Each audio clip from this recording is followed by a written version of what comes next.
નમસ્કાર. કોઈ પણ ક્રિયાથી વાક્ય ચાલુ કરો. For example start S capital, તો મતલબ બને શરૂ કરો. સ્ટાર્ટ એટલે ચાલુ કરો. શું? ટુ થિંક એટલે વિચારવાનું. ઇન ઇંગ્લિશ અંગ્રેજીમાં વિચારવાનું ચાલુ કરો. થઈ ગયું આજ્ઞાર્થ વાક્ય. ચાલો કરીએ.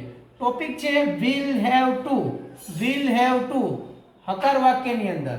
પછી જોશું નકાર, પછી જોશું પ્રશ્નાર્થ. તો હકાર વાક્યમાં 1 2 3 પહેલું બીજું ને ત્રીજું મૂકી દો.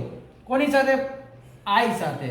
પહેલા સ્થાન ઉપર આઈ, પછી મૂકો will will, have have, to two.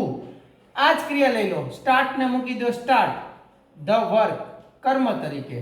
I will have to start the work. I એટલે મારે, વર્ક એટલે કામ, સ્ટાર્ટ એટલે ચાલુ કરવું, विल हैव टू પડશે. मुझे काम चालू करना पड़ेगा. In short Gujarati two English, English two Gujarati કરવા માટે વિલ હેવ ટુ ને બીજા સ્થાન ઉપર મૂકો અને અહીંયા મૂકો ક્રિયા. પડશે તો આવશે જ, ક્રિયા મુજબ અહીંયા આવશે શબ્દ. હિન્દીમાં પણ પડેગા આएगा. I we you they he she it Riya Rudra કોઈ પણ વાક્ય બની શકે છે વિલ હેવ ટુ થી. વિડિયો શેર કરજો. Thank you.